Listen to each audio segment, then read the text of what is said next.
मेरे भाई जो लोग बिहार से बाहर गए हैं उनको मालूम है कि कितनी जिल्लत की जिंदगी जीनी पड़ती है। सुबह शाम गाली सुनना पड़ता है। अगर व्यवस्था नहीं सुधरी तो 15 दिन के बाद फिर पीठ पर झोला बांध के ट्रेन में, बस में जानवर की तरह बैठ के फिर से जाना पड़ेगा। इसलिए अंतिम मौका है, इस बार स्कूल के बस्ता छाप पर बटन दबाइए और जीवन में कभी बाहर आके मजबूरी में नहीं। मोदी जी आकर बोले हैं कि हम बिहार में सस्ता डेटा दे रहे, तो जन सुराज से हमने कहा है कि हमको सस्ता डेटा नहीं चाहिए, हम लोग को गुजरात से वापस अपना बेटा चाहिए।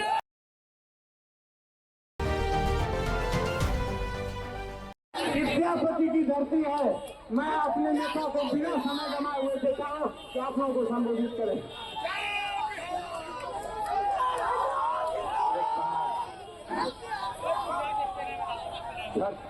छठ के इस महापर्व के अवसर पर आप सभी को बधाई और शुभकामना। आइए एक बार मिलकर प्रार्थना कीजिए कि इस बार छठ मैया आपका हमारा प्रार्थना सुने और बिहार से जो बच्चे बाहर जाते हैं मजदूरी करने, उनको अगले साल से अब बाहर नहीं जाना पड़े। देखिए बिहार में अभी कितना गरीबी और शिक्षा, बदहाली, भ्रष्टाचार है, लेकिन जो लड़के अभी बाहर से आए हैं तो 2 दिन में पूरे बिहार में इतनी रौनक दिख रही है। जो जन सुराज ने कहा है सब बात एक और छठ के बाद जन सुराज की व्यवस्था बनी तो किसी भी बच्चे को, किसी के बेटा को, किसी के पति को बाहर कमाने के लिए नहीं जाना है। सबको मंजूर है? सबको मंजूर है? पूरी ताकत से बोलिए जय बिहार। मिथिला में दही चूड़ा खा के हथरे जाना है। पूरी ताकत से बोलिए जय बिहार।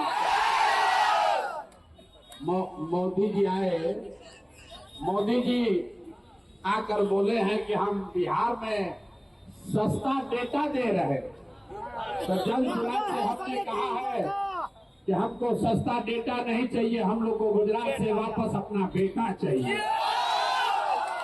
ये हम लोग को सस्ता डेटा दे रहे हैं।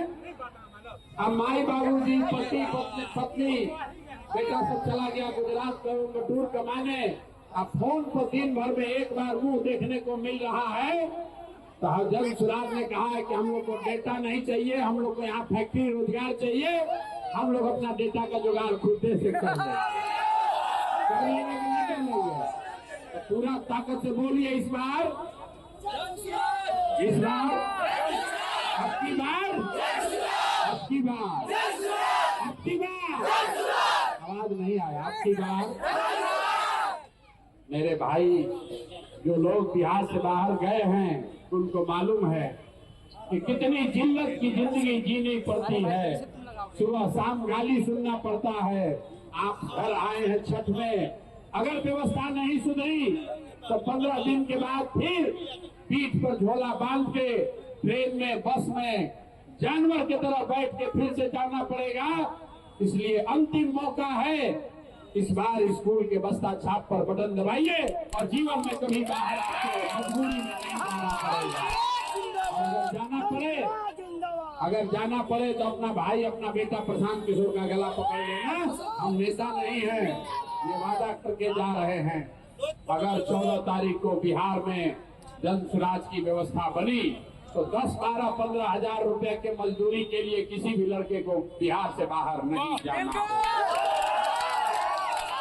संकल्प लीजिए, अकेले प्रशांत किशोर की लड़ाई नहीं है, ये प्रशांत किशोर का लड़ाई नहीं है, आपके और आपके बच्चों की लड़ाई है।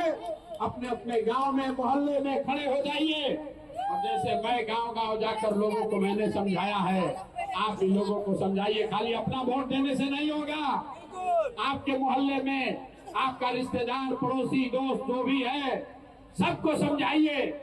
मेरे भाई, तुमने जाति पर वोट दे के देख लिया, हिंदू मुसलमान बन के देख लिया, 5 किलो अनाज के लिए वोट दे के देख लिया, नाली गली के लिए वोट दे के देख लिया, बिजली सड़क पानी के लिए वोट दे के देख लिया। एक बार प्रशांत किशोर अपने भाई अपने बेटा का बात मानो, एक बार अपने बच्चों के पढ़ाई और रोजगार के लिए वोट दो, पलायन बंद करने के लिए वोट दो, तभी ये जीवन सुधरेगा। नहीं तो बिहार के लोगों का दुर्दशा नहीं सुधर सकता है। इस बार गलती हुआ तो 5 बरस तक फिर यही हर साल झोला लेकर बाहर जाना पड़ेगा। मेरे भाई एक बार संकल्प लीजिए, अपने बच्चों का चेहरा देखिए और अपने बच्चों के लिए वोट दीजिए। और किसी नेता का नारा मत लगाइए, किसी नेता का दल का नारा मत लगाओ। एक ही नारा लगना चाहिए, जय बिहार, जय बिहार। पूरी ताकत से बोलिए जय बिहार। हाथ ऊपर करके मुट्ठी बांध कर बोलिए जय बिहार।